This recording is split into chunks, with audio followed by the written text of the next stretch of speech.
오늘 말씀의 제목, 우리 경건의 시간인데요. 생명이 있는 속해입니까? 라는 제목으로 말씀을 좀 나누려고 합니다. 자, 오늘 아침에 힘들게 오셨는데 제가 고급 영어를 한 단어를 가르쳐 드릴게요. 잘 안 쓰는 단어인데요. 캐나다에 있을 때 어느 교회를 갔는데 이 회중석 자리를 영어로 표현해 놨는데 뭐라고 표현을 해 놨냐면, 혹시 아세요? 영어로 회중석이 뭔지? 그냥 뭐 영화관처럼 뭐 seat A 뭐 1, 2, 3 그렇게 나가는 게 아니고요. 어, 해군을 영어로 뭐라고 그러는지 아세요? 네, 네이비. 예. 해군을 네이비라고 그러잖아요. 그런데 회중석에 어느 교회를 갔더니 회중석을 뭐라고 표현했냐면 네이브, NAVE라고 하는 단어를 썼어요. 회중석. 그러니까 배의 그 네이브스, 뭐 배를 표현하는 영어인데 회중석을 네이브라고 하는 단어를 쓰더라고요. 자, 이게 무슨 얘기일까요? 제가 왜 무슨 얘기를 하려고 그러냐면, 배, 방주. 우리가 구원의 방주, 구원의 방주 그러면은 뭘 의미하는지 아세요? 큰일 났네. 교회를 우리가 구원의 방주로 많이 표현을 하잖아요.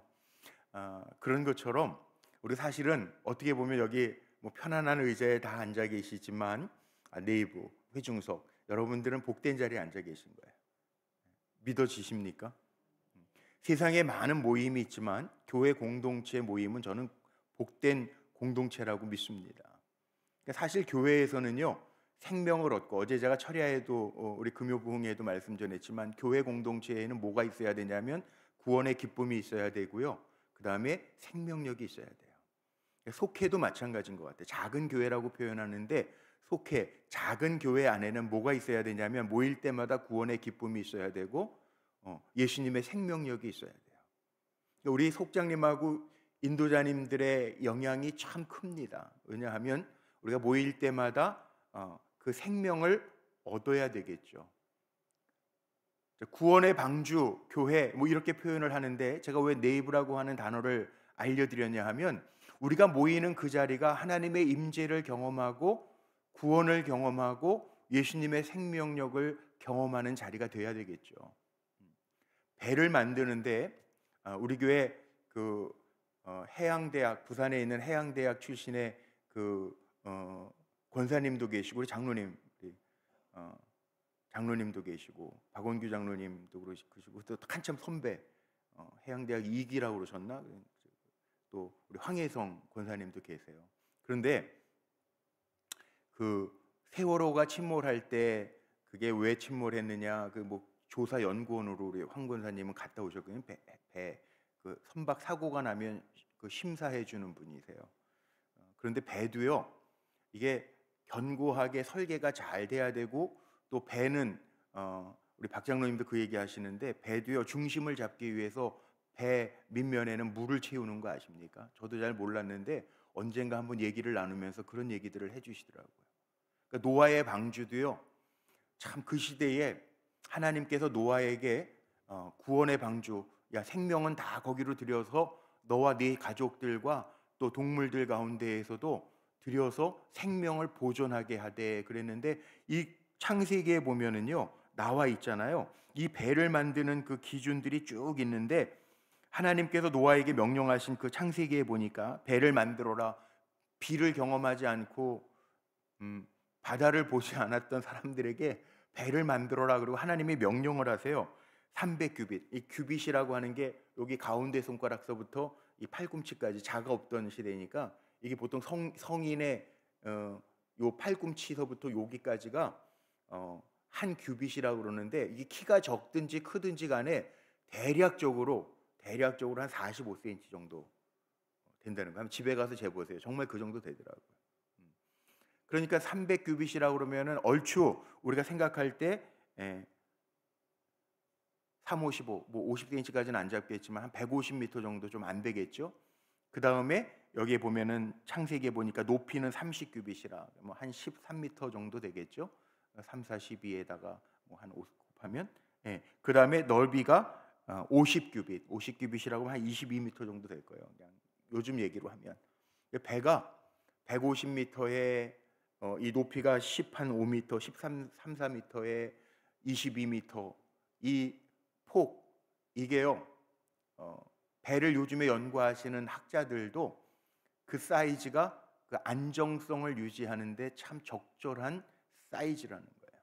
그러니까 하나님은요 방주를 만드시면서 물 위에 배를 산에다가 짓게 하시고 띄우시면서도 오늘날로 얘기하면 전문가들이 선박 전문가들이 만드는 것보다 더 정확하게 안전하게 견고하게 만들어 놓으셨다는 거죠. 그렇다면 교회도 전 그렇게 생각해요. 흔들릴 수는 있어요. 왜냐하면 배라고 하는 거 어디에다 띄우죠? 혹시 아세요? 배를 어디에다 띄우는지? 네, 바다에 띄거나 물 위에다 띄우잖아요. 자, 제가 질문을 할게요. 이게 아침에 더워서 그런지 날 잡으세요. 그러는 강물이든 바닷물이든 흔들릴까요? 안 흔들릴까요? 흔들려요. 그럼 바다가 흔들리는 거지 배가 흔들리는 게 아니라 바다가 흔들리니까 강물이 흔들리니까 배가 흔들리게 느껴지는 거죠. 그래서 배를 타면 다 이렇게 멀미라는 거를 하잖아요. 어쩔 수 없어요. 흔들려요. 그렇다고 배가 흔들린다고 침몰해요, 안 해요? 아니 물론 어떤 특별한 해일이 일어나거나 무슨 폭풍을 만나지 않는 이상 배는 흔들리지만 가라앉지는 않아요. 교회도 마찬가지예요. 세상은 흔들려요. 요란해요. 그래도 교회는 흔들리면 사실 안 돼요. 교회를 흔드는 자가 있는데 그건 하나님이 심판하실 거예요. 사람이 심판하기 전에 하나님이 심판하실 거예요. 저는 그렇게 믿어요. 그러니까 교회는 목사도 장로도 흔들면 안 돼요. 교인들은 더더욱 말할 것도 없고 교회는 하나님의 집이니까 하나님이 책임져 주시는 거죠. 우리는 잘 섬기면 돼요. 섬기는 시간 동안 섬기는 거예요. 저도 은퇴할 거예요. 제가 담임 목사 됐을 때 우리 권사님들이 우리 젊은 목사님이 됐다고 막 그랬는데 젊기는 이제 60인지 다 금방이더라고요. 금방이죠. 시간이 금방 갑니다. 아닐 것 같지만 여기 다 은퇴 안 하실 것 같아요. 은퇴 다 합니다. 원로 장로님은 처음부터 원로 장로님이 아닙니다. 금방 은퇴합니다. 우리가 섬기는 동안에 하나님이 감당하라 하셔서 감당하는 거예요. 그 교회는 저는 이 방주 뭐가 있다고요? 생명을 얻게 하되 흔들리는 세파지만 생명을 얻게 하는 장소가 교회예요. 자, 속회도 마찬가지예요. 저는 목사니까 성도님들이 가끔 가다가 한탄하는 얘기를 들을 때도 별로 듣고 싶진 않은데 들려오는 소리가 있을 때도 있어요. 우리 속회는요, 모이면은 이게 공황장애죠. 왜 모이는데 공황장애? 저는 속회나 교회는요 와서 평안해야 돼요. 평안함을 누리지 못하면 그 누구에게나 문제가 있는, 그 사람에게 문제가 있든지 그 사람과 관계를 맺고 있는 사람하고 문제가 있든지. 성경에 어제도 제가 금요 부흥회 때 얘기했잖아요. 예배자는요 혹시 다른 사람하고 꺼리낌이 있으면 마태복음 5장 산상수훈 가운데 나와 있는 것처럼 놔두고 하나님 앞에 예배 드릴 때 재물은 놔두고 그 사람과 먼저 가서 화해하고 와서 하나님 앞에 예배 드리는 거를 하나님이 기뻐 받으신다는 거예요. 근데 속회도요 요즘에 왜 그런지 참 잘 모르겠는데 요즘에 이 사회적인 문제들 가운데 그 사회적 공포증이 참 사람들이 많아졌대요. 저희 교회에서 이제 아마 목사님들 그 한국 목회 상담 협회 목사님들 특별히 이제 감리교가 좀 많긴 한데 한 100분 정도 목사님들이 오셔서 하루 종일 좀 세미나를 할 거예요. 전문 교수님들도 오셔서. 그런데 그 목사님들의 이슈가 뭐냐면 상담과 목회적 돌봄에 관한 재정립. 그래서 교수님들하고 목사님들, 상담을 전공한 목사님들하고 세미나 하는 시간을, 저희 교회가 이게 장소가 너무 좋대요. 그 인터체인지도 있고 전국에서 오시기도 편해요. 그래서 10월 17일인가 목요일 날 하루를 아침에 9시부터 3시 반까지 이런 세미나를 하게 됐는데 그때 제가 교수님들하고 목사님들 회의에 한번 참석을 했어요. 근데 요즘에 다 교회들마다 이런 사회 공포증에 대한 정신 질환자들이 참 많다는 거예요. 그래가지고 어느 교회 얘기인데요. 늘 불안한 분이 있으니까 이게 교회에서, 우리 교회는 그런 일은 아직은 없는데 돌발 사태들이 일어나는 거예요. 자기가 화가 못 참아가지고 예배 중에 다른 사람 성도들하고 관계가 안 좋았는데 화를 못 참아가지고 예배 중에 벌떡 일어나가지고 목사님한테 왜 저 사람 뭐 어떻게 저걸 교인으로 그럴 수 있죠. 왜? 교회는 어차피 죄인들의 모임이에요. 그런데 그런 대인관계 기피증 때문에 그게 깊어져서 문제가 생기는 분들도 있기도 하고요. 요즘에 공황장애는 병도 아니래잖아요. 우리 교회도 공황장애 때문에 힘들어하는 분들도 있어요. 대인 기피증, 뭐 이런 사회적인 공포증들이 점점 확산된다는 거예요. 자, 그럴 때 어떻게 목회할 것인가에 대한 주제를 가지고 세미나를 우리 교회에서 하기로 했는데, 제가 그 얘기를 하려고 하는 게 아니라, 보세요. 아마 우리 속회 안에서도 우리 인도자님들이고 속장님들이니까 특별히 그런 분들을 위해서 기도하는 속회들도 있을 거예요. 그런데 그런 분들이 모여서 어떻게 해야 돼요? 회복이 돼야죠. 생명을 얻게 하되, 오늘 말씀이 그거거든요. 그러니까 속회에 오면 평안함으로 그렇게 어렵고 힘들었던 과정들이 사실은 녹아져야 되거든요.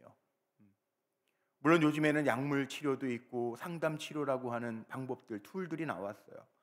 그러나 가장 중요한 거, 우리 믿음의 사람들에게 가장 중요한 것, 정말 우리가 이 세상 흔들리는 바닷물처럼 강물처럼 요동치고 흔들리는 그런 세상 속에 하나님이 우리를 구원의 방주로 속해 조그마한 배로 묶어주셨다면, 세상 속에서 살아가지만 흔들리는 세상 사회 속에서 살아가지만 우리가 그 모일 때, 그 배에 올라탈 때 생명을 보존하게 하시는 하나님의 능력을 우리가 체험해야죠. 아멘이십니까? 저는 우리 속회들이 그런 속회가 됐으면 좋겠어요. 우리 교회가 그런 교회가 됐으면 좋겠어요. 사람들에게는 말하기 어려운 약점들, 단점들, 마음의 장애들이 다 있습니다. 없는 사람이 없습니다. 살아있기 때문에 다 있습니다.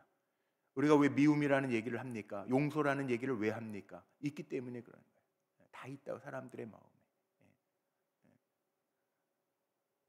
그러니까 어느 교회 목사님이 얘기한 것처럼 교인이 벌떡 일어나가 예배 중에 이게 참고 참는데 그 사람을 보고 화를 못 참고 가서 걷어 차주고 싶은데 못 참아주, 그것만 묵상하는 거예요, 예배 중에.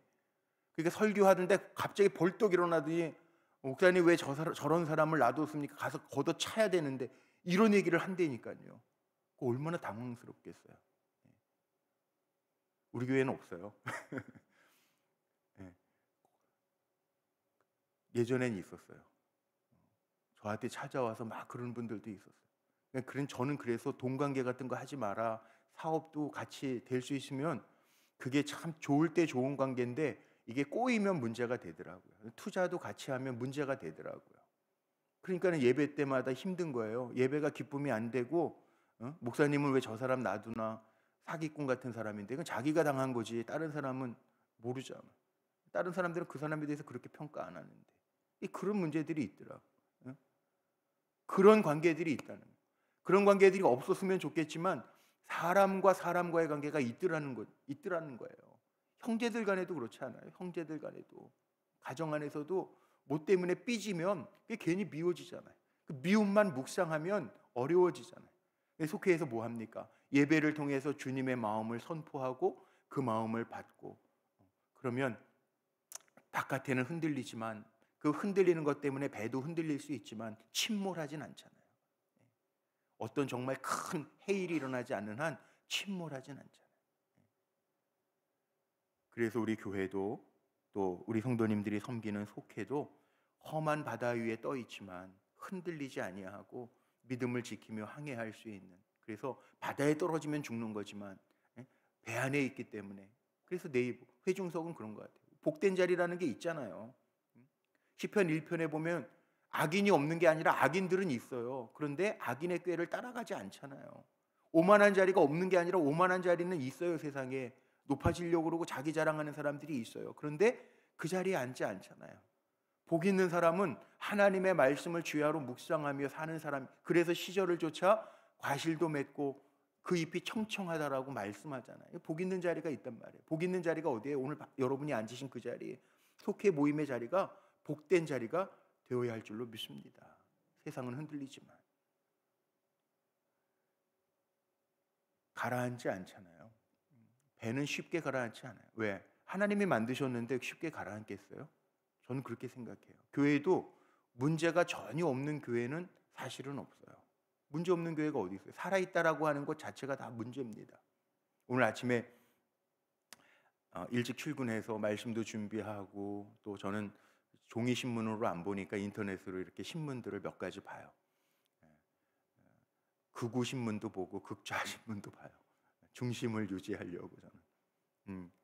그런데 오늘 신문에 보니까 어느 신문에는 그런 기사가 났더라고요. 사람들이요, 언제 팍상 늙느냐, 나이도 다 늙는 게 아니고요, 44세와 60세에 팍 늙는데요. 오늘 신문에 난 기사예요. 그러니까 이게 꺾이는 데가 있다는 거예요. 우리 저 의사 선생님, 저희 주치의 선생님도 계시지만, 이게 사람이요, 나이를 먹는다라고 하는 게 50대를 지날 때는 2번 꺾인대요. 보통 우리가 옛날에 어르신들이 9살에 꺾인다 그러는데 50대는 2번 꺾이고, 뭐 60대 이상부터는 이제 언제 꺾일지 모르는 삶을 살아가는 거예요. 사실 뭐 오래 살고 싶은 마음 저도 없어요. 그냥 모세처럼 한 120만 살면 돼요. 그런데 이 사명 감당하는 거, 저는 사명 감당하는 동안에 건강해야 되잖아요, 그렇죠? 여러분들, 뭐 이렇게 다 좋을 때 좋은 거지, 목사가 아프면 별로 안 좋아하시더라고. 다 그런 거예요. 그런데 세상은 흔들잖아요. 우리를 약하게 하는 것들이, 마음 상하게 하는 것들이 있잖아요. 그러나 가라앉진 않잖아요. 그거예요. 속회가요, 다 좋아서 구성원 100% 그냥 결속력이 처음에 1월달 시작할 때부터 12월까지 막 뜨거운 불로 막 가면 참 좋겠는데 늘 그렇지 않아요. 옛날에 김우영 목사님 그런 표현도, 교회 부흥하실 때에도 그런 표현, 교회가 꼭 버스와 같다는 거예요. 종점에서 출발하면 사람들이 탈 때도 있고 내릴 때도 있잖아요. 빌 때도 있고 찰 때도 있잖아요. 근데 늘 꽉 차가지고만 어떻게 가겠냐는 거죠. 하나님의 일도 마찬가지예요. 근데 가라앉지 않잖아요. 사고가 나기 이전에는 쭉 목적지를 향해서 가는 거 아니에요. 우리 구원의 방주 교회 속회도 마찬가지라. 하나님이 이 속회를 나에게 맡기셨으니까, 우리 속장님 인도자로 맡기셨으니까 그 목표를 향해서 쭉 가는 거예요. 근데 내 힘으로 가는 게 아니라 누가 계셔야 돼요? 예수님이 계셔야 돼요. 그래서 때로는 문제가 있을 때, 흔들릴 때, 두려움이 올 때 제자들이 예수님을 깨우잖아요. 고물에서 주무시는 예수님 깨우잖아요. 이게 속회예요. 이게 교회예요. 문제가 없어서 교회가 아니라, 뭐 천국의 모형이어서 교회가 아니라, 교회는 사람들의 모임, 죄인들의 모임이니까 문제가 그 안에 있을 수 있어요. 그럴 때 깨우는 거예요. 예수님을 기도하는 거예요. 주님 불러서. 이게 생명력이에요. 교회만 그런 게 아니라 속회도 그런. 그 역할을 누가 감당하는 건가? 목회자가 감당해야 되고, 작은 교회인 우리 인도자님, 속장인 여러분들이 감당하는 거예요. 저는 우리 교회, 물론 돌봄 속회도 있고, 또 정상적으로 여자 속회, 부부 속회, 남자 속회, 우리 78개 속회들이 다 있어요. 저는 이 속회가요, 구원의 방주 역할을 잘 감당해서 무너지지 아니하고 주님의 생명력으로, 흔들리는 세상 속에 세워진 교회고, 흔들리는 세상 속에 세워진 속회지만 주님을 모시고 잘 항해할 수 있는 속회가 되기를 주의 이름으로 축복합니다. 그 역할을 잘 감당하시는 우리 속장님, 인도자님들이 되시기를 주의 이름으로 응원하고 축복합니다. 기도하시겠습니다. 하나님, 우리 불꽃교회 속회들이 생명력을 가진 속회가 되기를 원합니다. 험한 바다 위에 떠 있는 배같이 때로는 풍랑을 만나기도 하고 흔들리지만, 배가 문제가 아니라 바다가 문제이기 때문에 흔들리는 것 우리가 압니다. 흔들리는 것 때문에 가라앉지 않게 하시고, 세상 속에 빠지지 않게 하시고, 세상에 희망을 줄 수 있는 생명의 구원의 방주의 역할을 잘 감당하는 귀한 속회들 되게 하시고, 우리를 속회의 지도자로, 인도자로, 속장으로 세우셨으니 우리 때문에 우리 속도원들이 희망을 얻고 평안함을 얻고 주님을 만날 수 있는 귀한 속회들이 되게 하여 주옵소서. 그래서 나가고 싶은 속회가 아니라, 저 속회 들어가고 싶은 속회다라고 칭송받고 하나님의 영광이 되는 귀한 속회들이 되게 하옵소서. 무더운 여름에도 수고하며 사역을 잘 감당하기를 원하는 귀한 우리 속장님들, 인도자님들에게 영육간의 강건함을 더하여 주시고, 하는 일들 속에 복의 복을 더하사 삶의 지경들이 넓어져 갈 수 있도록 축복하여 주옵소서. 예수님의 이름으로 감사하며 축복하며 기도하옵나이다. 아멘.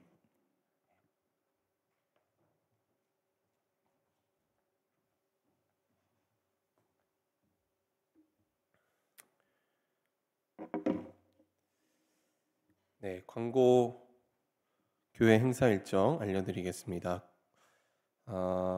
유인물 참조해 주시면 9월 2일에 전교인 월삭 성만찬 예배가 있고요. 여러분 이거 중요한데 9월 15일 추석 연휴가 이제 9월 16, 17, 18이어서 9월 15일은 저희가 예배 연합 예배로 한 번만 드립니다. 그래서 시간이 오전 11시입니다. 이거 꼭 속회 식구들한테 나중에 꼭 알려주시기 바랍니다. 추석 명절 온세대 연합 예배로 한 번만 오전 11시에 드립니다. 네, 그리고 9월 21일에 이제 9월 인도자 속창 세미나가 또 있고요. 다음에 9월 23일 그 주간에는 우리 전임 전도사님들 새벽 기도회 인도 주간입니다. 그래서 풀타임 전도사님들 새벽 기도에 인도하는데 여러분 위에서 관심 갖고 기도해 주시기 바랍니다. 마지막으로 9월 25일에 마지막 주 수요일부터 다시 우리 시니어 성도와 함께하는 동행 예배가 시작됩니다. 그래서 9월 동행 예배에 있는 것까지 여러분 기억해 주시면 되겠습니다. 청년부 몽골 선교가 내일까지 계속됩니다. 선교의 여정을 잘 마치고 또 안전하게 귀국할 수 있도록 위에서 계속해서 기도해 주시기 바라고요. 다음에 지하 1층 다목적실 리모델이 곧 진행될 예정입니다. 이것도 위에서 여러분 계속해서 기도해 주시면 좋겠습니다. 네, 이상입니다. 네, 혹시 뭐 질문이나 궁금하신 사항은 없으시죠? 네, 그러면 유명 강사는 아니고 무명 강사를 초청을 해보도록 하겠습니다. 네, 접니다. 네, 감사합니다. 오늘은 이제 공동체에 관한 이야기를 좀 해보려고 하는데요. 먼저 여러분 무더운 날씨가 지금 계속되고 있는데 제가 뉴스를 보니까 서울이 최장 118년 만에 최장 시간 열대야가 계속되고 있다고 합니다. 그러니까 지금 이례적인 일이 지금 계속해서 일어나고 있는데 다음 주 목요일이 그래도 처서입니다. 처서. 그래서 처서 매직이라고 그 처서가 되면 그래도 조금 이렇게 서늘해지고 약간 가을에 그 선선한 바람이 이제 불어온다 이래갖고 처서 매직을 기대하는 사람들도 있다고 하는데 처서 매직을 기대해 보면서 여러분 무더위에도 늘 강건하시기를 간절히 소망합니다. 저는 올해 초에 속회의 성패는 훈련으로 잘 준비된 리더들에게 달려 있고 이런 이 속회 사역의 역동성을 위해선 교회 내에 이 속회 리더들을 위한 훈련 시스템이 구축되어 있어야 한다라고 말씀을 드렸습니다. 그래서 지금 리더 훈련 구축 시스템을 지금 마련하는 중이고요. 그 속회 리더들에게 전달해야 할 4가지 영역이 있었습니다. 첫 번째가 이제 교회론에 관한 것, 교회의 본질에 대한 본질과 기능에 대한 이해, 그리고 두 번째가 속회 자체에 대한 이해, 세 번째가 속회 리더 자신에 대한 이해고 마지막으로 속회를 인도하는 구체적인 방법입니다. 그래서 제가 지난 시간까지 여러분 기억하실지 모르겠지만 교회론에 대해서 이야기를 드렸습니다. 교회의 본질에는 예수 그리스도와의 사귐과 선교가 본질이다. 그래서 이 사귐과 선교가 조화를 이룰 때 건강한 교회다라고 이렇게 말씀을 드렸습니다. 기억나시나요? 네, 아주 어렴풋이 기억이 나실 겁니다. 그리고 선교는 예전에는 이제 하나님의 선교 이렇게 해서 교회가 이제 보내는 선교만 했지만 이제는 선교적 교회다라고 해서 우리 모두가 일상생활에서 선교사로 살아가는 게 중요하다. 그래서 선교의 패러다임이 바뀐 지 꽤 오래됐다라는 것을 말씀을 드렸습니다. 자, 그래서 이제 이런 교회론에 대해서 이제 이야기를 드렸고, 오늘부터는 이제 두 번째 영역, 속회 자체에 대한 이해를 좀 해보려고 하는데, 신앙생활의 전체적인 측면에서 이 속회를 한번 생각을 해보고자 합니다. 여러분, 신앙생활은 늘 개인의 믿음으로부터 시작하죠. 누구나 그렇듯이 신앙생활은 언제나 개인의 믿음으로부터 시작합니다. 그런데 이 개인의 믿음에서 끝나는 것이 아니라 항상 신앙생활은 개인의 믿음에서부터 시작해서 공동체의 믿음에까지 나아가야 합니다. 먼저 개인의 믿음에 대해서 좀 먼저 이야기를 해보려고 하는데, 여러분, 영생의 반대말이 뭘까요? 영생, 영원한 생명이라고 우리가 이야기를 하는데, 영생의 반대말이 뭐죠? 영벌입니다. 사라지는 게 아니라 영생의 반대말은 영벌입니다. 마태복음 25장 46절에도 그들은 영벌에 의인들은 영생에 들어가리라 하시니라 라고 나오는데, 영생의 반대말은 그러니까 영원히 산다, 우리가 예수 그리스도를 믿어서 영원히 산다 하는 게 이제 영생이다라고 이제 기본적으로 알고 있는데, 그것은 굉장히 아주 제한적인 의미이고, 영생은 어떤 우리가 무한한 시간을 산다는 것보다는 우리가 어떤 삶을 살 것인지에 대한 이야기라고 생각하면 더 좋겠습니다. 그러니까 영생이 물론 우리가 하나님 나라에 가서 영원히 사는 것은 맞지만, 그것은 굉장히 이 복음의 의미를 축소시키는 거고, 영생을 우리가 얻었다고 했을 때 그 영생을 얻은 것은 우리의 이 땅에서의 삶의 어떤 변화, 이 땅의 삶의 내용과 관련이 있다는 것입니다.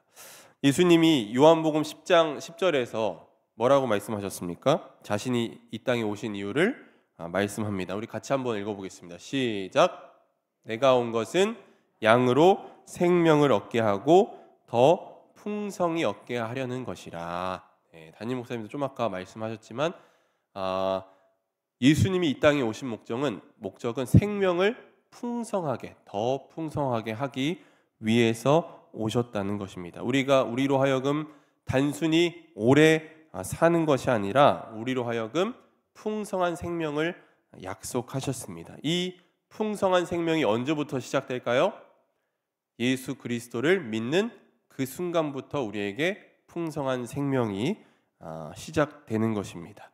예수님 당시에 유대인들이 이런 생각을 했어요. 그 구약 성경에 어떤 메시아에 오실 것을 기대하면서 새 하늘과 새 땅을 이제 그것을 기약하면서 새로운 세대가 올 것을 유대인들이 기다렸습니다. 그래서 영생이라고 번역된 단어는 새 세대에 속한 생명이라는 뜻입니다. 헬라어의 영생이라는 그 뜻은 새 세대에 속한 생명이라는 의미를 가지고 있습니다. 그래서 지금은 악한 세대인데 하나님이 구원을 가져오시면 새로운 세대가 시작될 것이다 라고 그렇게 믿었습니다. 그런데 바울이 예수 그리스도를 만난 이후에 하나님의 계획에 대해서 다시금 깨닫게 되고 그것을 이렇게 이제 표현을 합니다. 현 세대가 끝나지 않았는데 이미 예수 그리스도가 이 땅에 오셔서 십자가에 죽으시고 부활하심을 통해서 새 세대가 시작이 되었고, 이 새 세대가 끝나는 때는 언제냐? 바로 예수 그리스도가 다시 오셔서 재림하셨을 때 이제 끝난다는 거죠. 그래서 우리는 지금 종말 1과 종말 2 사이를 우리는 살고 있다라고 그렇게 이야기를 합니다. 그래서 바울이 누구든지 그리스도 안에 있으면 새로운 세계를 새로운 존재로 살아가게 된다라고 이야기를 했습니다. 그러니까 종말 1은 예수님의 십자가와 부활로 인해서 새로운 생명의 역사가 이 땅에서 시작이 되었다는 것입니다. 그런데 이 옛세대가 아직 없어지지는 않았습니다. 옛세대는 예수님이 재림하실 때 없어질 것인데, 바로 예수님이 재림하는 것을 종말 2라고 했을 때 우리는 종말 1과 2 사이를 살고 있다. 그래서 이것을 신학자들은 표현하기를 하나님 나라가 예수 그리스도로 인해서 이미 이 땅에서 시작되었지만 아직 완성되지는 않았다. 그래서 우리는 이미와 아직 사이를 살아가고 있다라는 그런 말을 하기도 합니다. 여러분 들어보셨죠? 이미와 아직 사이. 네, 그래서 이미와 아직 사이를 살아가는 사람들에게는 두 가지 삶의 방식이 이제 가능합니다. 즉 옛 세대를 따라서 사느냐, 아니면 새로운 세대를 따라 사느냐입니다. 하나님의 뜻을 따르기 싫어하는 이 세대가 아닌 예수 그리스도 안에서 이미 시작된 새로운 세대를 따라가는 것이 바로 신앙생활이라는 겁니다. 무슨 말씀인지 아시겠죠, 여러분? 신앙생활은 옛 세대를 따르는 게 아니라 새 세대, 예수님으로부터 시작한 새 세대를 따라 사는 것이다. 그 새 세대를 따라 산다는 것은 하나님의 뜻을 이루는 거겠죠. 이거를 조금 더 이제 우리가 확장해서 생각을 해보면 빌립보서 2장 12절 말씀에 이런 말씀이 있습니다. 우리 함께 읽어보도록 하겠습니다. 빌립보서 2장 12절 시작. 그러므로 나의 사랑하는 자들아, 너희가 나 있을 때뿐 아니라 더욱 지금 나 없을 때에도 항상 복종하여 두렵고 떨림으로 너희 구원을 이루라 라고 되어 있습니다. 자, 믿음 생활을, 신앙생활을 좀 하신 분들은 너희 구원을 이루라 라는 말에서 약간 의아할 수도 있습니다. 이상하다. 나는 분명히 예수 그리스도로 인해서 구원을 받았는데, 구원을 얻었는데 왜 구원을 이루라 라고 이야기할까?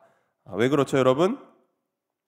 성경에서 이 구원이라는 단어가 조금씩 다르게 사용되고 있기 때문입니다. 좁은 의미에서 이제 구원이라고 했을 때 위험에서 구해준다라는 뜻이 이제 구원이죠. 그래서 물에 빠진 사람들을 이제 건져내주는 게 구원인데, 속담 중에 이런 속담이 있습니다. 물에 빠진 사람 건져 놓으니 뭐 내놓으라 한다? 보따리 내놓으라 한다. 네, 이런 속담 많이 들어보셨는데, 물에 빠진 사람이 은혜도 모르고 배은망덕하게 보따리를 내놓으라고 고마울 줄을 모르는 사람을 이른 말이죠. 그런데 이 물에 빠진 사람의 입장을 생각을 해보면, 물에 빠진 사람이 옷도 다 젖고 뭐 배도 고플 수도 있고 약간 기진맥진해서 쓰러질 수도 있습니다. 그 꺼내준 건 고마운데 그 다음 걸 해주지 않으면 사실 이 물에 빠진 사람들에게 굉장히 난감할 수 있거든요. 그래서 그 빼준 사람이, 물에서 이렇게 건져준 사람이 상식이 있는 사람이라면 그 사람에게 뭐 밥을 사준다든지 뭐 차비를 준다든지 할 거 아니에요? 네, 너무 많이 나갔나요? 네. 그래서 이 물에 빠진 예를 드는 겁니다.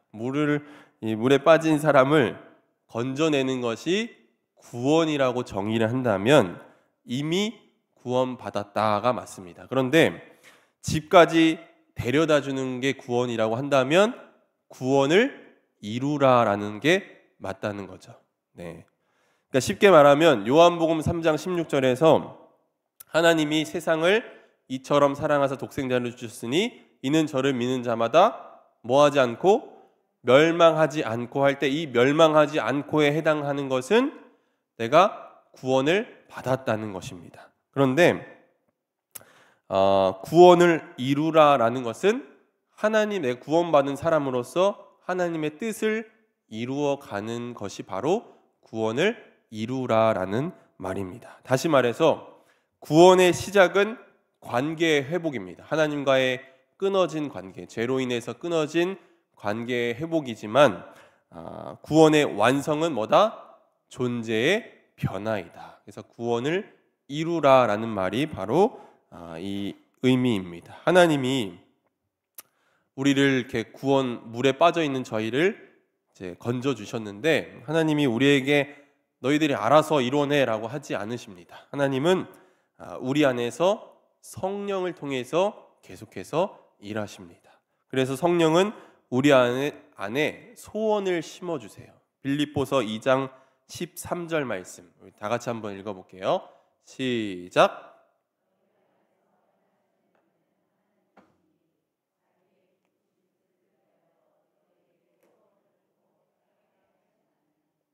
네, 아멘. 하나님께서 우리 안에 소원을 두고 행하게 하신다는 겁니다. 그러니까 하나님은 성령님을 통해서 우리 안에 소원을 두시고 그것을 행하게 하시는데 그 소원은 바로 하나님의 뜻에 관한 그것을 이루는 것에 대한 열망에 관한 것이라는 겁니다. 본래 나의 소원은 이 세상의 옛 세대를 살아가는 나의 소원은 하나님의 뜻과는 반대된 거였지만 점점 내가 신앙생활하면서 그분께 순종하고 하나님의 뜻을 잘 분별할 수 있는 사람으로 성장하고 하나님의 뜻을 이루고 하나님이 기뻐하시는 것을 나도 기뻐하는 마음으로 이제 하는 게 바로 우리의 신앙생활이라는 겁니다. 그래서 이렇게 신앙생활이 계속해서 성장해 나가는 거죠. 내가 구원을 받고 끝나는 것이 아니라 계속해서 구원을 이루어가는 것이 우리의 신앙생활이라는 겁니다. 아까 제가 찬송할 때 그 찬송가 540장 주의 음성을 내가 들으니라는 찬양했는데 괜히 한 게 아니에요. 제가 강의하면서 생각나서 한 건데 2절 찬양 가사 보면은 나의 품은 뜻 주의 뜻같이 되게 하여 주소서. 전도사님들 센스가 아주 내가 얘기하지도 않았는데 알아서 그래서 나의 품은 뜻같이 주의 뜻같이 되게 하여 주소서. 이것이 바로 신앙생활의 목표이고 우리가 구원을 이루어 갈 때 해야 할 일이라는 것입니다. 그러므로 이 신앙인들에게 신앙생활을 하는 우리에게 이 소원 하나님의 뜻을 이루고자 하는 소원은 개인에 따라서 다르지만 크든 작든 누구에게나 모두가 가지고 있는 게 바로 이 신앙생활 하면서 갖는 소원이고 우리의 목표는 계속해서 이 구원을 이루어가고 성장해 가는 것입니다. 자, 이제 개인을 넘어서 교회를 한번 생각을 해보겠습니다. 교회.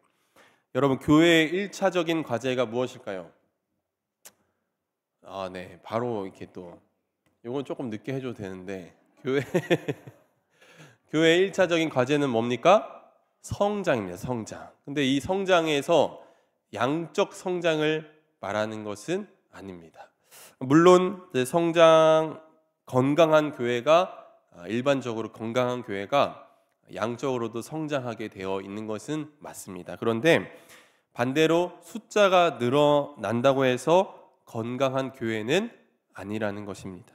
만일 이 교인 수는 늘어났는데 성도들의 이 믿음과 인격적인 성숙도가 굉장히 낮다면 그 교회는 비참한 교회라고 할 수 있습니다.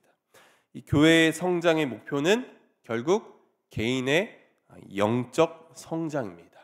네, 아시겠어요, 여러분? 교회의 1차적 과제가 성장인데 그 성장은 개인의 영성의 성장을 이 교회가 첫 목표로 두고 있다는 겁니다. 그래서 교회에서 이 개인의 영적 성장을 이루기 위해서 가장 좋은 토양을 제공할 수 있는 게 바로 믿음의 공동체라는 것입니다. 그게 바로 속회라는 거예요. 여러분, 이런 질문 들어본 적 있으실 겁니다. 기독교인이 되면 꼭 교회를 다녀야 하나요? 아니면 교회를 다니더라도 혼자 좀 조용히 다니면 안 돼요? 이런 질문 들어본 적 있으시죠? 네. 이제 교회의 어떤 그 믿음이 확신이 없는 분들, 이런 신앙생활이 무엇인지 잘 모르는 분들은 이런 질문을 할 수가 있는데 성경은 예수 그리스도로 인해 변화된 나 자신이 결코 혼자가 아니라고 이야기합니다. 에베소서 2장 4절 6절 말씀 우리 한번 같이 읽어봤으면 좋겠는데요. 우리 같이 한번 의미를 생각하면서 같이 한번 읽어보겠습니다. 시작. 긍휼이 풍성하신 하나님이 우리를 사랑하신 그 큰 사랑으로 인하여 허물로 죽은 우리를 그리스도와 함께 살리셨고 또 함께 일으키사 그리스도 예수 안에서 함께 하늘에 앉히시니. 네.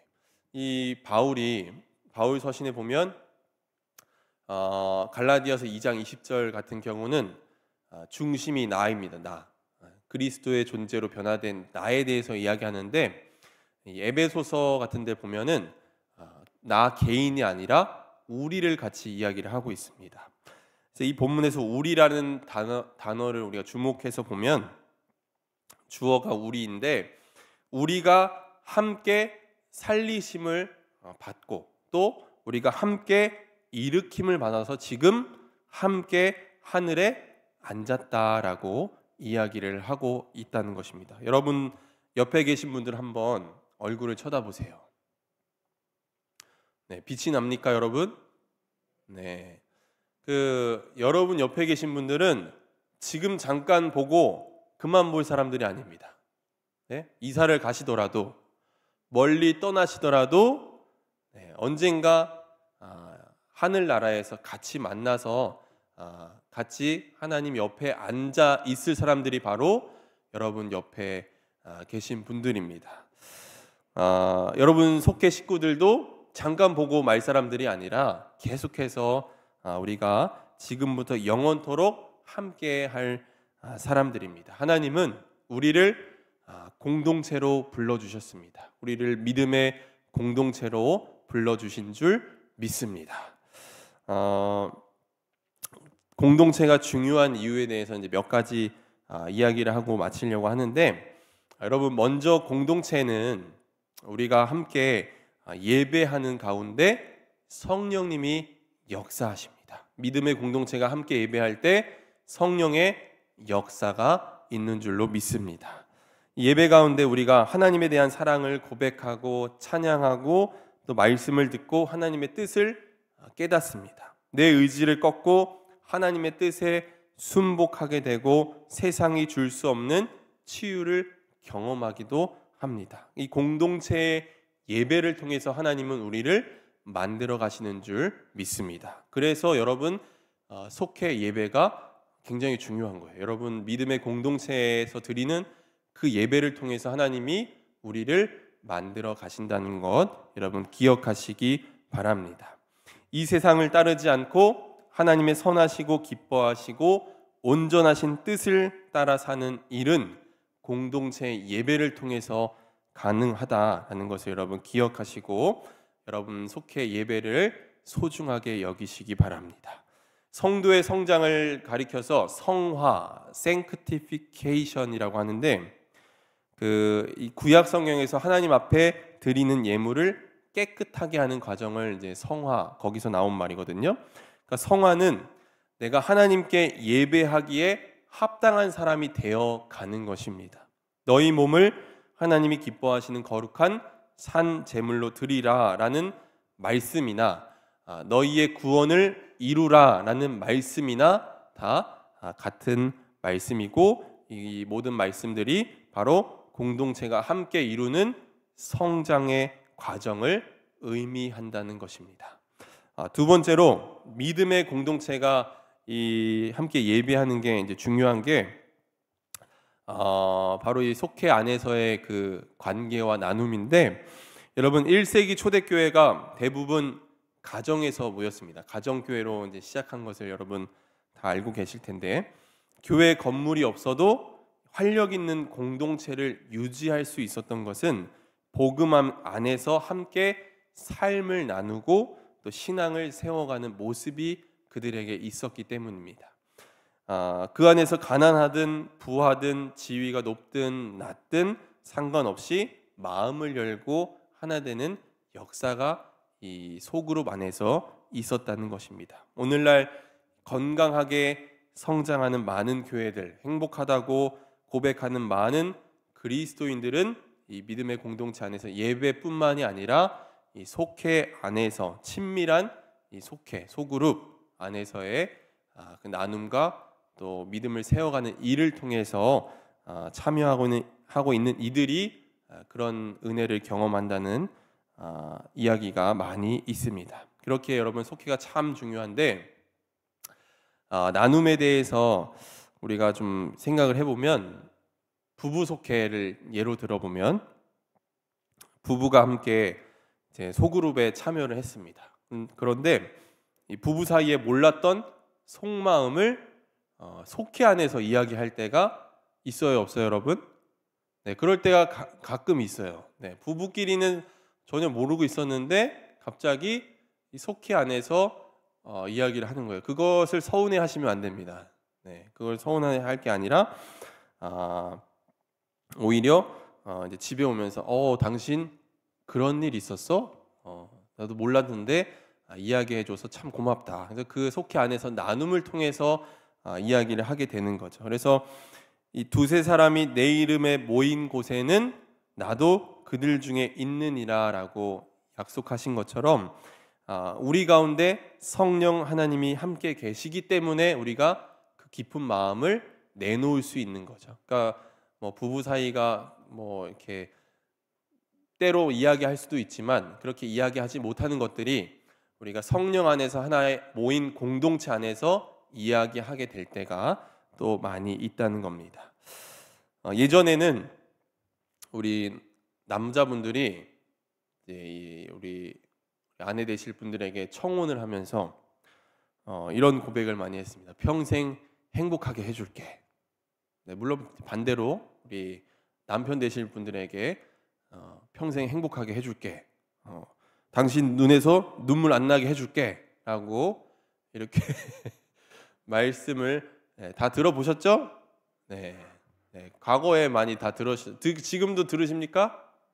네, 저도 이런 고백을 이제 했었는데 현실이 녹록지 않습니다. 네, 현실이 우리 삶이 참 이렇게 쉽지 않아요.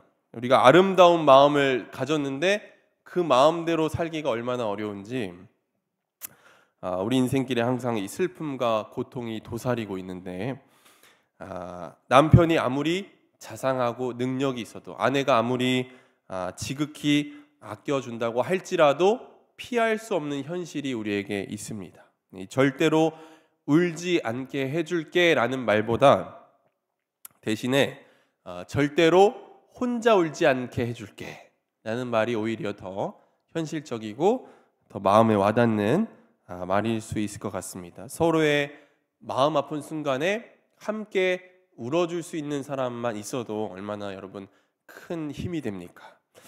교회에 아무리 은혜가 넘쳐나고 성도들의 삶에 기쁨이 있다고 할지라도 현실에는 이렇게 힘들고 낙심되는 일도 있고 또 넘어지는 일도 있고 쓰러지는 일도 생기기 마련입니다. 좋은 교회는 모든 슬픔과 고통에서 면제될 것을 예전에 이제 기복신앙이라 그래서 예수 믿으면 너의 삶이 슬픔이 없고 절망이 없고 무조건 행복하게 살 수 있을 거야라는 그런 것을 약속하는 교회가 아니라 좋은 교회는 아플 때 함께 울어줄 수 있는 교회가 좋은 교회인 줄로 믿습니다.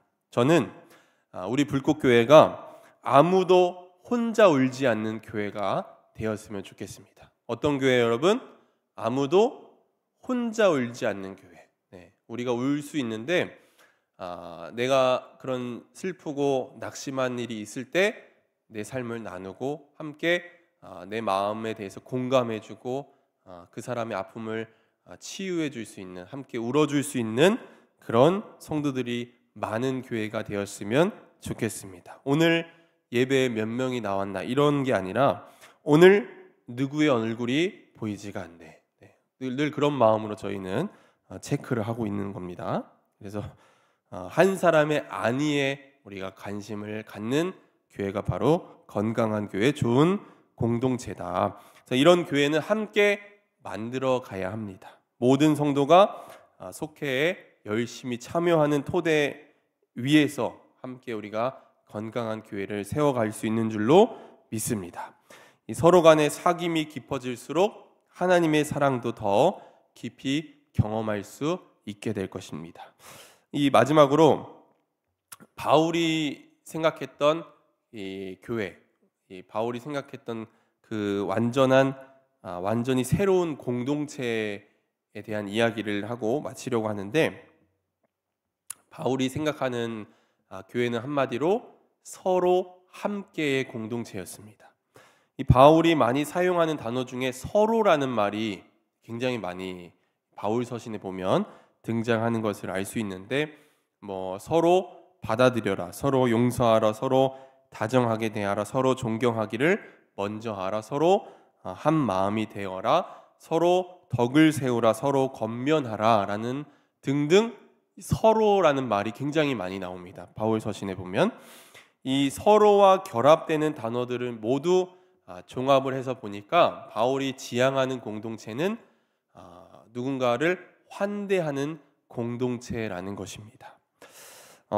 우리가 이런 환대하는 공동체, 아름다운 공동체를 이루기 위해서는 내가 누군가를 위해서 그의 아픔을 위해서 그를 환대하고 그가 그 아픔을 조금이라도 덜어낼 수 있도록 내가 그 아픔 마음을 위해서 위로하고 내가 그 아픔을 덜어낼 수 있도록 노력하는 게 바로 중요한데, 여러분 공감이라고 했을 때 우리가 이제 영어로 이제 가볍게 컴패션이라는 말 쓰지만 하나님의 긍휼을 이야기할 때도 컴패션이라는 말을 쓰거든요.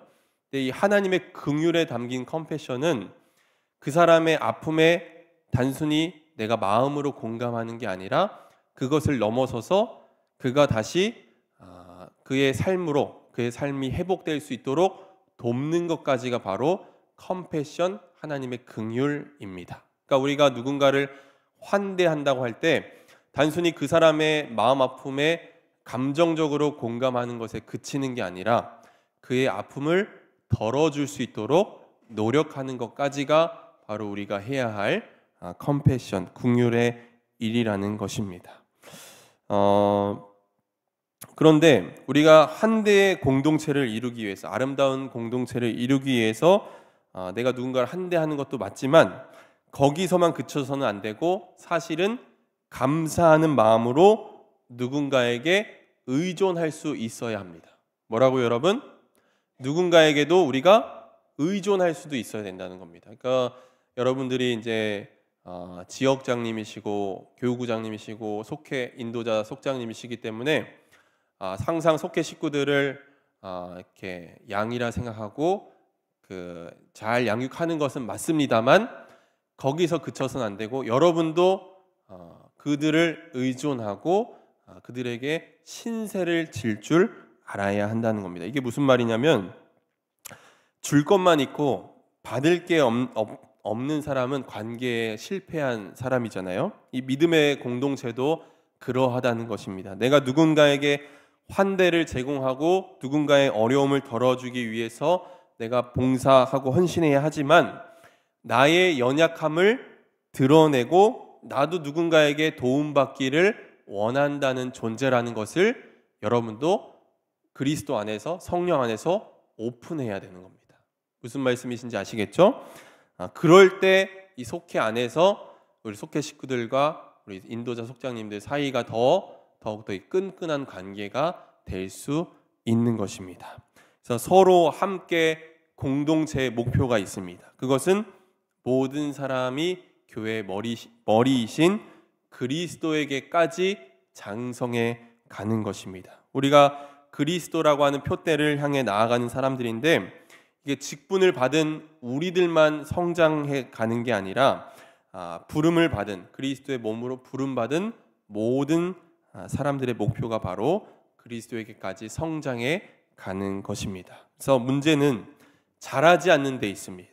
자라지 않으면 정체하고 정체하면 굳어지고 굳어지면 죽은 것과 가깝습니다. 그래서 우리는 우리의 머리이신 그리스도를 향해서 성장해 가는 사람이 되어야 합니다. 저와 여러분이 우리가 교회의 머리 대신 그리스도에게까지 성장해 가기를 간절히 축원합니다.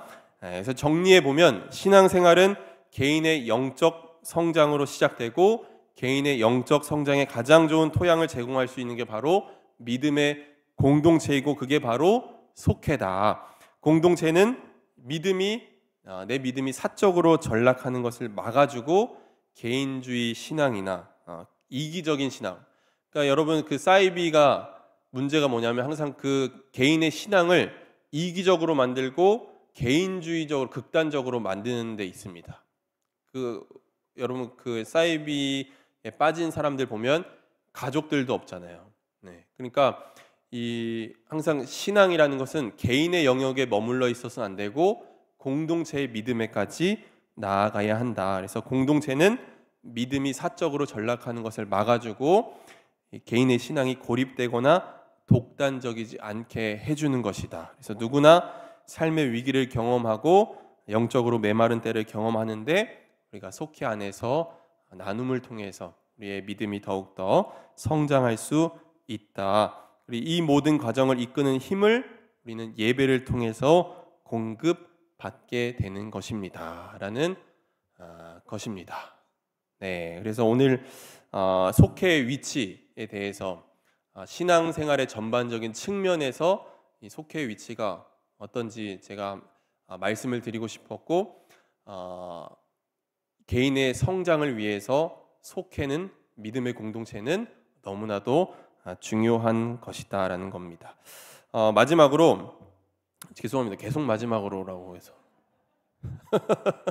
그래서 진짜 마지막으로 하나님이 이 거친 세상을 살아갈 때 우리가 때로는 실패하고 넘어질 수도 있는데 우리에게 믿음의 동료들을 붙여주신 줄 믿습니다.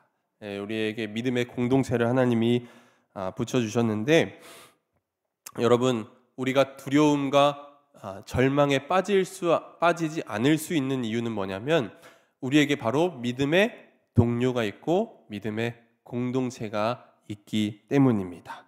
그래서 내 믿음의 동료가 있다는 게 얼마나 행복한 일인지 모릅니다. 제가 늘 속회 신방 가면은 이런 말씀을 많이 하는데 내가 외로울 때 나를 와서 나를 위로해주고 내가 무너져 있고 연약해져 있을 때 나를 찾아와서 나를 일으켜 세워주는 사람이 있다는 것만으로도 내 삶에는 의미가 있습니다. 그래서 여러분들이 그런 사람들이 되시기를 바라고 또 여러분도 제가 말씀드렸던 것처럼 우리 속회 식구들에게 여러분의 마음을 다 오픈하셔서 서로 그런 관계를 맺어가시기를 바랍니다. 속회 안에서 위로를 받고 새 힘을 얻고 또 기도하는 일 통해서 하나님이 주시는 새 힘을 얻으시기를 주님의 이름으로 간절히 축원합니다. 네, 감사합니다.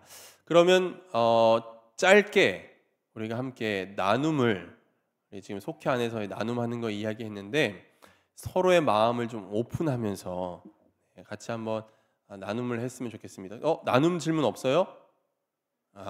네, 빠졌군요. 제가 있구나. 네. 자, 나눔 질문 이제 두 가지만 한번 나눠보려고 하는데 일단은 교구별로 한번 모여볼까요? 네, 교구별로. 네, 저기 요 앞에가 갈릴리. 저 교구장님. 여기 김교옥 권사님 없으니까 지역장님. 배단이 거기 다. 네, 배단이 엠마오. 엠마온 여기. 네네. 그러면 엠마온 여기, 배단이는 저 뒤에, 갈릴리 앞에, 나사렛 저 뒤에 이렇게 해서 잠깐 모여 보시기 바랍니다. 우리 여기 장로님 계시니까 장로님들 중심으로 교구장님 안 계시면 장로님들 중심으로 한번 나눔을 해봤으면 좋겠습니다. 우리 음악도 좀 살짝 아주 작게 틀어주시면 좋겠고요. 네.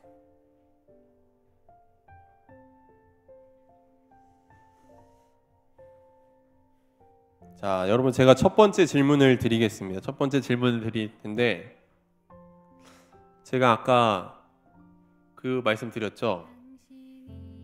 평생 눈물 안 나게 해줄게 라는 말 대신에 혼자 울지 않게 해줄게 라고 말씀드렸는데 우리 삶에서 평생 행복하고 늘 복된 일만 있다는 것을 약속하는 교회가 좋은 교회가 아니라 그런 일이 있을 때 아무도 혼자 울지 않는 교회가 좋은 교회라고 말씀을 드렸습니다. 여러분들이 아무도 혼자 울지 않는 교회라는 말이 주는 느낌을 한번 가볍게 같이 한번 이야기를 나눠보시면 좋을 것 같습니다. 우리 교구장님들하고 여긴 장로님 많이 계시니까 장로님들 중심으로 같이 이렇게 나눠주시면 감사드립니다. 자유롭게 시작할 사람들 누구부터 시작하는지 말씀드려요? 자, 가장 오른쪽에 계신 분부터 그러면 나누세요. 끝에 계신 분부터. 네, 시계 방향으로 돌면서. 자, 시간이 여러분 많이 없어요. 빨리 나누셔야 돼요. 짧게 나누세요. 길게 말고. 이건 가벼운 질문이니까.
지금 1번만 나누시는 거죠?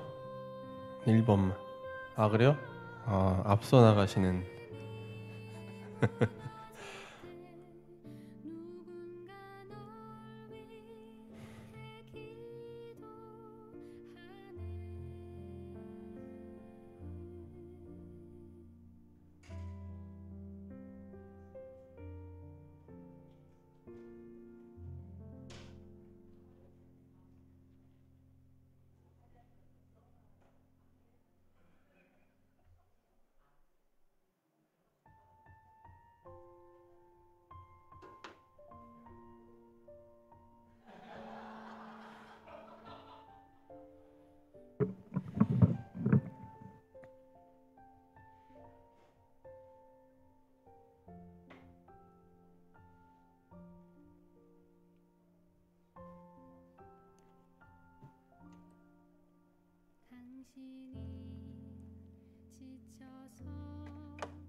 어이구.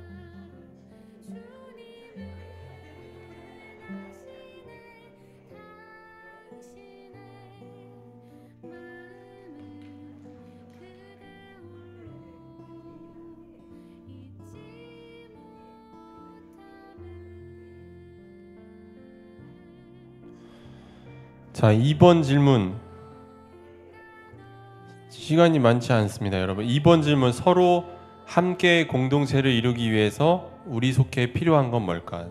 여러분들이 맡고 있는 속회에서 서로 함께 공동체를 이루기 위해서 필요한 것들은 어떤 것들이 있을까요? 여러분, 제가 아까 말씀드렸죠?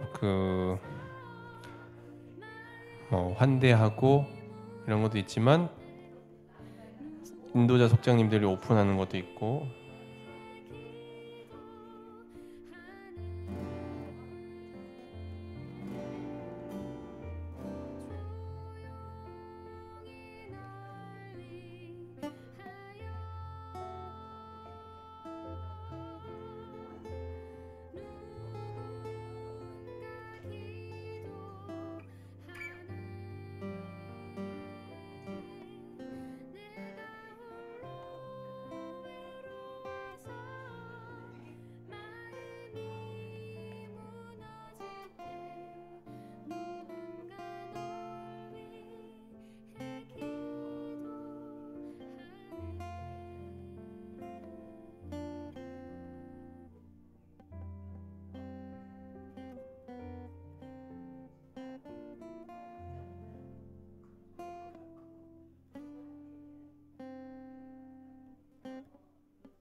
한 5분 정도 늦게 끝나도 괜찮으십니까, 여러분? 네. 11시에까지만 하고 찬양하고 기도하고 마칠게요. 네. 바쁘신 분들은 조용히.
네, 이제 정리를 해주시면 감사드립니다.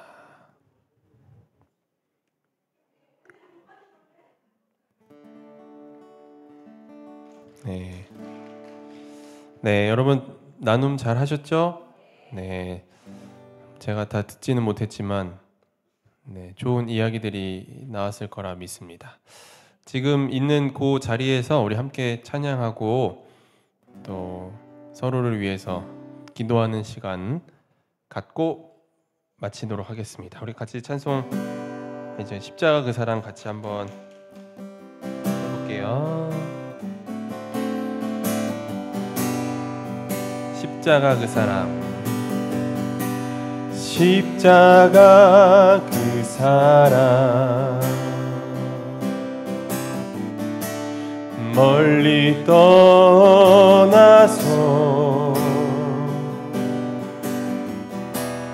무너진 나의 삶 속에 잊혀진 주네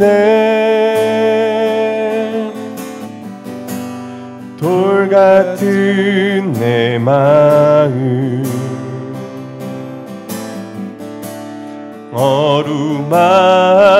어루만지사 다시 일으켜 세우신 주를 사랑합니다. 주 나를 보호하시고 날 붙드시리 나는 외롭고 존귀한 주님의 자녀라 주 나를 보호하시고 날 붙드시리 나는 외롭고 존귀한 주의 자녀 우리 옆 사람에게 손을 뻗어서 주 너를